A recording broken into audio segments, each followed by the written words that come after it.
Hey guys, welcome back to my channel. My name is Heidi. For any of you who are new, thank you for clicking on the video and watching. My channel is kind of dedicated to reading and tips on how I read as much as I do. Being a mom, I'm a wife, I have a job, and things that keep me busy throughout the day. And so this is me kind of talking about all the books that I read, how I read as much as I do, and that type of thing. So with this video, we are going to be talking about how I was able to read over 4,000 pages and 11 books for the month of June. This was actually the most I have ever read, ever. I think it is one of the most pages I've ever read in a month that I have documented in Goodreads or in Storygraph. So I wanted to go and talk about what I read, kind of how I read what I did, and give you some ideas if you would like to read more to try to get you a good reading goal. So if you would be interested to kind of listen in and hear all the different things that I did in order to read over 4,000 pages, then go ahead and keep watching. So I am going to be referring to my phone kind of periodically because I track all of my reading, my pages, the books that I read, all of that in Storygraph. And then I've also been documenting some of my tips and like what I have done to be able to read as much in my Notion. So if you see me glancing at my phone, that's what I'm doing. So we're gonna go ahead and pull up my Storygraph, and I'll try to put somewhere on the screen what I am looking at. So I'm going to go ahead and go to my statistics and look just at the month of June. And in the month of June, you can see that I have read 11 books, 4,438 pages. The thing that I wanted to first highlight was I tend to only read medium or fast-paced books. That's one of my tips that I have, is if you are either not a reader or you find it kind of difficult to read, having a slower paced book, specifically like a classic. This last month I had been trying to read a classic once a month, and I was supposed to read Little Women in June, and I opened it. I think I read probably 10 pages, and I either wasn't in the mood or it was just a slower pace than what I'm used to. I like books that just really get into the story and get into the plot, and Little Women was just something that was not grasping my attention. So I ended up putting that to the side. I did a DNF of that book for this month. I'm going to try to pick it up maybe in July as an audiobook, and that might be one of the ways that I can read that book. But most of the time, all of my books that I tend to read, I usually try to have them as a medium or a fast-paced book. So in June, I had 73% was a medium paced book, and then the remaining 27 was all fast paced. And then we have the pages, my page numbers. I usually fluctuate between 300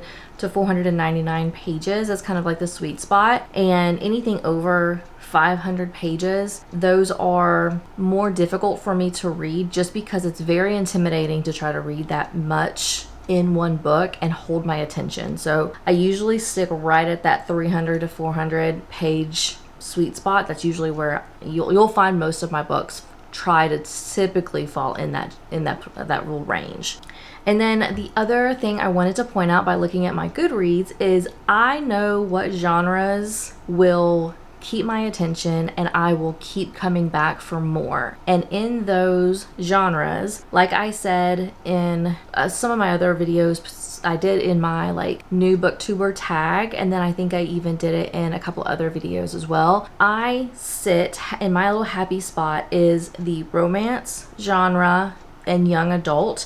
That's usually where I'm sitting at. Fantasy is like that next, it's usually young adult fantasy is that other genre that I do like. And you can see that in June, I read 9 books that were like classified as romance. And I think that's another way that I'm able to read so many books in June is I zoomed in this last month on that really popular genre for me and most entertaining genre for me, which is romance. And that got me into reading a lot more this last month. And then the last thing that I wanted to really highlight here was what I like the most about Storygraph is if you log your book into Storygraph, you have an option to track your progress every day or however often you want to. I usually at the end of the night before I'm going to bed, because usually, and I'll talk about this next, usually I have most of my reading is done at night. And so usually after I'm done reading, I will immediately go into Storygraph and track my progress. I'll go ahead and log in what page I am at. And so this kind of shows how I fluctuated and how much I read per day. So there was only one day, which was the 12th of June, that I did not read anything, and I do not know why, or if I did read something and I just didn't log it. That's probably what happened. For the most part, I average about 200 pages a day, which is just shy. If you think back to the number of pages that I like to read in a book, it's between 300 to 400 pages. That basically means, or 300 to 500 pages. That basically means that in about 2 days, I can read one entire book. Looking at this, I usually stick around that 200 page, between the 100 and 200 page mark. There were 2 days that I hit almost 400 pages, and that was a book. I ended up finding a book on Kindle Unlimited, or a series on Kindle Unlimited, that I just got grossly, I dove into that book and read the entire book in one day. So there were 2 times that happened, but overall I sat right at the 100 to 200 page reading count per day. So looking at all this, the sum of all of those pages read was 4,438 pages, like I said before. And that kind of shows you what I typically do as a full-time employee, a wife, a mom. My kids have responsibilities and appointments that I have to take them to every week or during the week. So it is not, this was not I was able to do all of this while also meeting all of those work and personal responsibilities. That was my Storygraph. And now I want to really quickly kind of jump into some of the ways that I have been able to increase my reading throughout the last several months.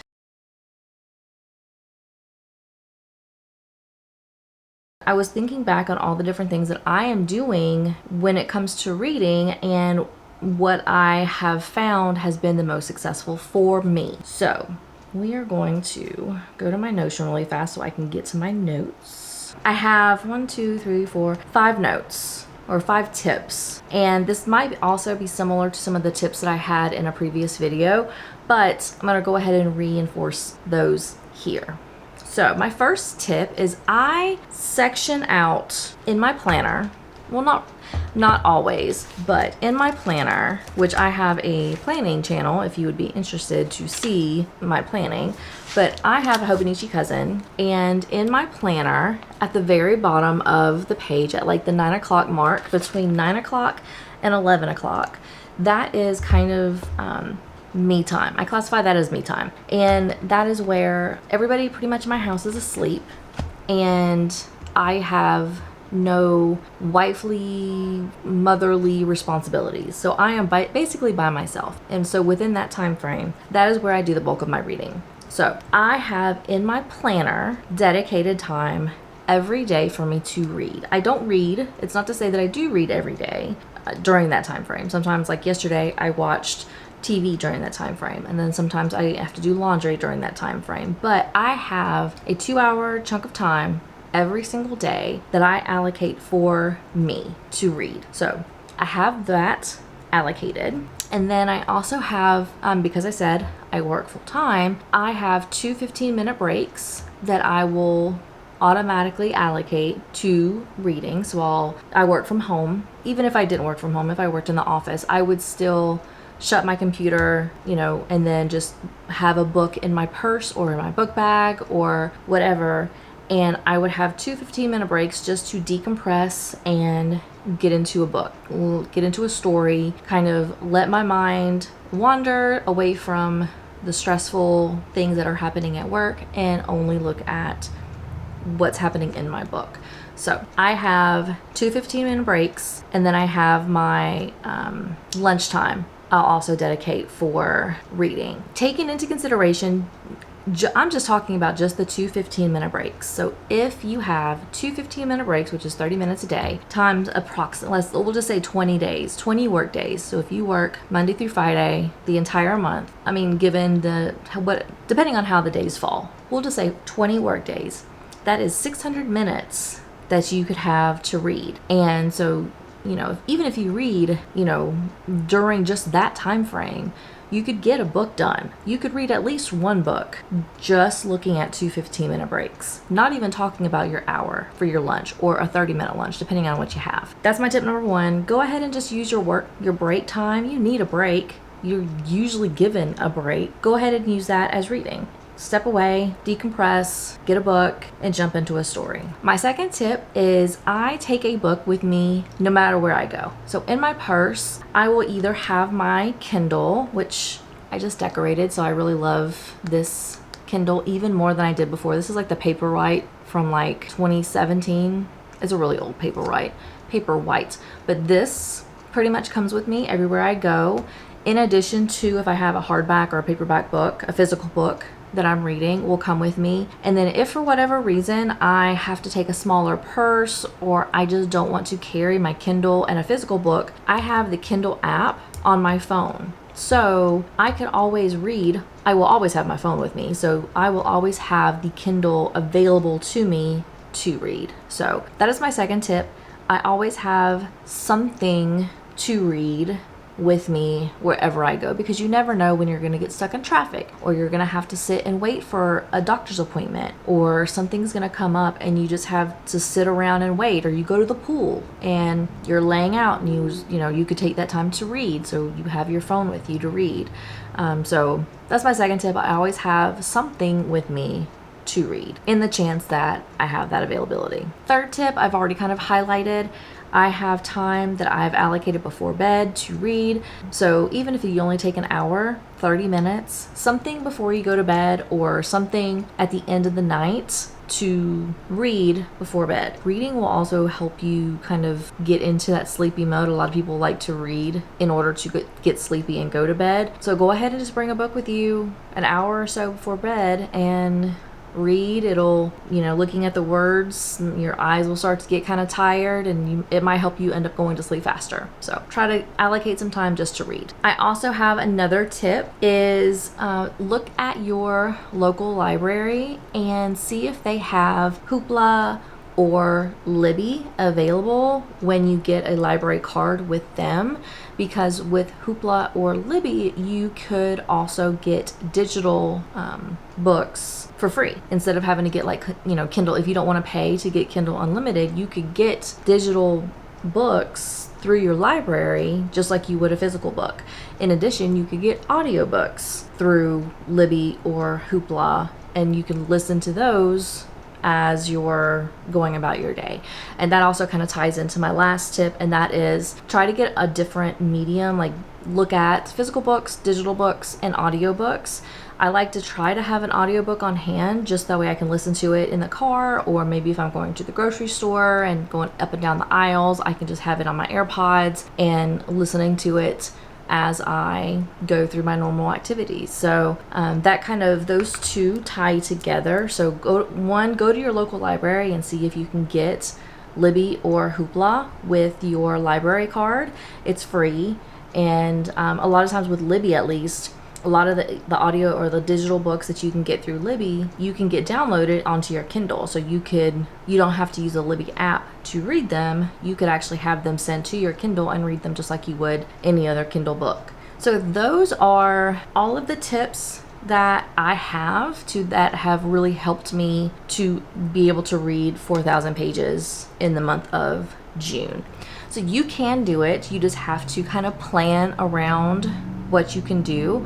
I know if you have, a bunch of little kids that are, up and down all the time during the day, and you don't have a set schedule, that might be a little bit difficult. But just having a book with you, having an audiobook with you, carrying a book wherever you go, you may find time that you did not think about. Also, another little side tip, which I'm pretty good about, is get off your phone. Unless you're reading on a Kindle app on your phone, but get off your phone, because a lot of people get sucked into social media and they end up not reading because they're so engulfed in, TikTok, Instagram, all of that kind of stuff. Take a minute and just kind of set it aside and instead try reading. So that might also help. That's all I had for this video. I was gonna go ahead and probably in the next couple of videos, I'm not sure when the planning and how it's gonna work, but I know a lot of people on YouTube will do like a reading for 24 hours like challenge, and for me that's just not realistic. One, I cannot stay up and read for 24 hours straight. Two, I couldn't even split it up into two 12-hour days because I work 10 hours a day Monday through Friday, and on weekends I have other stuff going on, so it's just not realistic. And so I want to do a realistic 24-hour reading, and basically I want to document how long it would actually take me to read for 24 hours, 24 cumulative hours, not back to back, but how long it would take me to actually meet a 24-hour time, and kind of look at how long that actually takes. Like, how many days would it actually take me to read for 24 hours, given having a full-time job, having 2 kids, being a wife, having appointments that I have to go to, and all of that, to give a realistic look at the 24-hour reading challenge. So that might be coming, and you might actually see some of these tips kind of built into that video. So with that, thank you so much for watching. I greatly appreciate you taking your time to listen to me and make it to this, the end of this video. I so appreciate it. Thank you so much. Please make sure you like and subscribe if you have not subscribed yet, and I will see you in my next video. Bye.